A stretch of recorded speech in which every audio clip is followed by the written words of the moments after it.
یہ بھی توشہ خانہ جو ہے ان پر تو کوئی کیس نہیں بنا. قاضی صاحب فائد عیسیٰ صاحب آئیں گے نا عمر عطا بدیال صاحب کو تو اب میں خط نہیں لکھوں گا کیونکہ انہوں نے تو اپنے حکم پر امپلیمنٹ نہیں کرا سکتے. میں انہیں لکھوں گا فائد عیسیٰ سے. ایک صحافی مجھے لندن بتایا کسی نے 20 لاکھ کی اس کو کسی نے شاپنگ کرائی یو کے میں. صحافی کو اور کروائی بھی سیاسی شخصیت سے. تسی تے میں کتے صحافت کر دے رہے توشہ خانہ میں جنہوں نے گھڑیاں لی اس کے خلاف میں خود اپلیکینٹ بنوں گا. فائد عیسیٰ صاحب نے اگر قبول فرمایا کہ جناب پہلے صحافیوں کو تو آپ رائٹ آدمی ہے, ہم نے غلط امیدیں نہ لگائیں, سب کو ہم تقید کرتے ہیں. ہمارا دامن تو دیکھیں, یہ بھی پاک ہے کرپشن سے کہ نہیں. آپ کو پتا ہے 50 کروڑ روپیہ کن کن لوگوں کو لگڑ بگڑ چمچے خرچوں کو ملا ہے کہ عمران خان کو ڈیمیج کرو. یار یہ ہمارے کام نہیں ہے کسی کو ہیرو بنانا یا زیرو. ان کے کریکٹر دیکھیں. تو قاضی صاحب میں ایک بات بتا دوں, موجودہ حکومت جو کھائی پھینک رہی ہے اس میں یہ گرے گی. بٹی صاحب یہ جو قانون بنا رہے ہیں, یہ قانون کا ظاہر ہے صدا بادشاہ کیا کہتے ہیں اللہ تعالیٰ کی, تو اگر کوئی اور حکومت آ جاتی ہے تو یہ نہیں. میں آپ کو مختصر بات بتاؤں. اس وقت کے پریزیڈنٹ پرویز مشرف صاحب سے ملاقات ہوئی تو انہوں نے فرمایا اللہ ان کے درجات بلند کرے کہ بے نظیر سیکورٹی نے جس کا نواز شریف میری زندگی میں واپس آ ہی نہیں سکتے. تو میں نے کہا یہ فیصلے تو اللہ کو کرنے دیں, یہ بندے نہیں کرتے سر, کل کیا ہوگا. اس کے بعد 17 میں ایئر وے میں تھا, میں نے ان کو انٹرویو کیا ان کے گھر. تو میں نے مشرف صاحب دبئی میں میں نے کہا مشرف صاحب آپ تو کہہ رہے تھے بے نظیر سیکورٹی کو چاہیے تھا, نواز شریف وزیر اعظم ہے, تو آپ بتائیں. تو لہذا آج یہ جو مریم اورنگزیب صاحبہ اور خواجہ آصف صاحب لوگوں کے نام لے کے دھمکیاں دیتے ہیں, یہ وقت بھی گزر جائے گا. ہمارے لیے کل بھی قابل احترام تھے, آج بھی قابل احترام ہے اور کل بھی رہیں گے. اور کل جب ان پہ خدا نخواستہ اللہ نہ کرے یہ مریم نواز پر پابندی تھی اس کو نہیں دکھانا, تو میں نے اس کو بھی دکھایا, اس پر بھی لوگوں نے برا بنایا. انہوں نے صحافیوں کو پنچھی بیگ بنا لیے, ماں سوائے ان کے اپنے چند جو لگڑ بگڑ ہے جنہیں پیسے دیتے ہیں. بھائی ہم تو کہہ رہے ہیں سب سے پہلے صحافیوں کو احتساب کریں, اس معاشرے کو گند سے صاف کریں. اور یہ بھی بات غلط ہے کہ صحافی مایوسی پھیلاتے ہیں. جھوٹ بولنے سے بہتر ہے سچ بتایا جائے. اگر 98% لوگوں کو اس کے بنیادی حقوق نہیں مل رہے, جس مقصد کے لیے قائد اعظم نے پاکستان بنایا تھا وہ پورا نہیں ہو رہا, سچ بتانا مایوسی نہیں, جھوٹ بنا کے کسی کو فریب دینا مایوسی ہے. بٹی صاحب ایک اور سوال میرا آپ سے. بڑی دفعہ یام اسحاق کی جمہوریت بھی ہوا, اور یار جمہوریت تو لے کے آؤ, پہلے الیکشن تو کراؤ, تم اسحاق بھی کر لینا.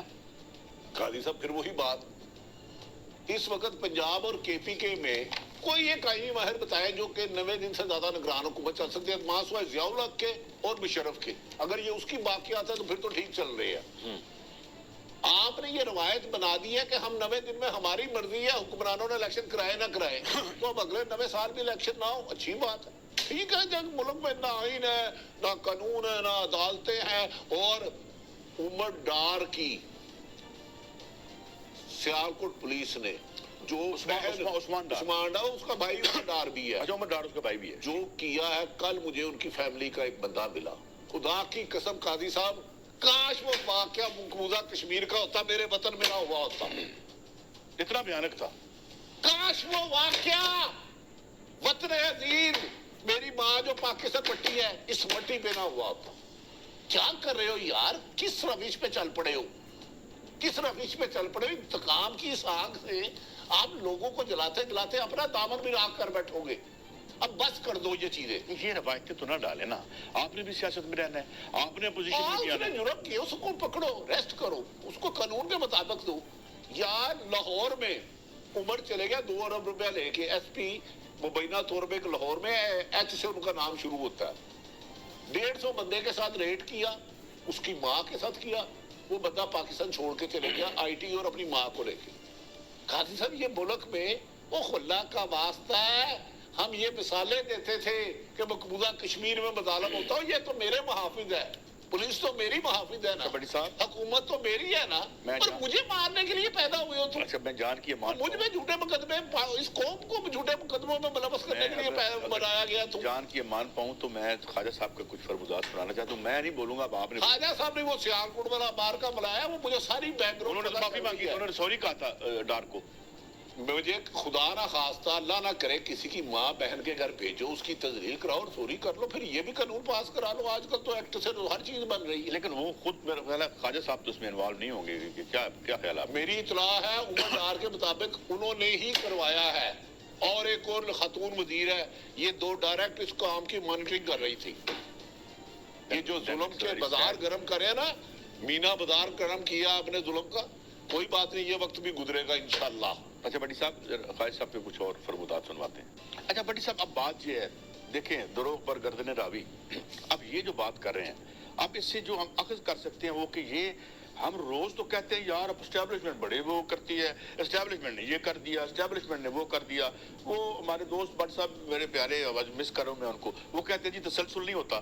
تو اگر آپ خود مان رہے ہیں کہ آپ لین دین کرتے ہیں, کہ ایکسٹینشن بھی دلواتے ہیں, اور اس کے بعد تو بٹی صاحب میں اس کا کیا قاضی صاحب, پھر آپ کہتے ہیں ہمیں دروغ بن راوی آپ کے, نہ کوئی آوی نہ کوئی جاوی, اے نالوں چنگا ماری جاوی. فرما رہے ہیں خواجہ آصف وزیر دفاع کہ اپریل 2019 میں جیل میں بند تھے, اور ان کے پاس آئے کہ جی پنجاب حکومت لے لو, وفاق حکومت لے لو. پھر یہ عمران خان جو کہہ رہا ہے بند کمروں میں سازش ہوئی, اس میں کیا اختلاف رہ گیا؟ یہ تو وہ کہہ رہے ہیں, میں نہیں ہے, خدا نہ خواستہ میری تو اتنی حیثیت ہی نہیں ہے. پھر کون سی جمہوریت ہے؟ وہ کہتے ہیں مالک آئے تھے, وہ ہم سمجھتے رہے اس کائنات کا مالک اللہ ہے.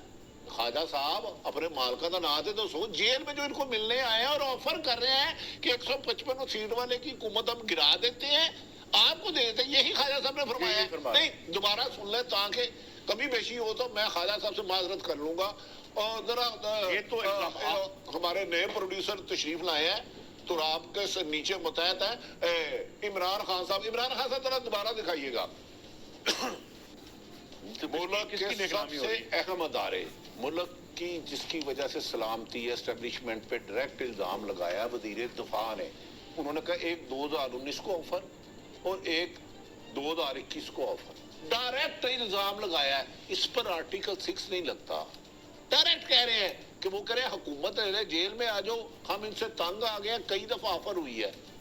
قاضی صاحب موجودہ اس نظام کے باوجود توشہ خانہ کیس کھل سکتا ہے, سابق وزیر اعظم پر 170 پرچے ہو سکتے ہیں.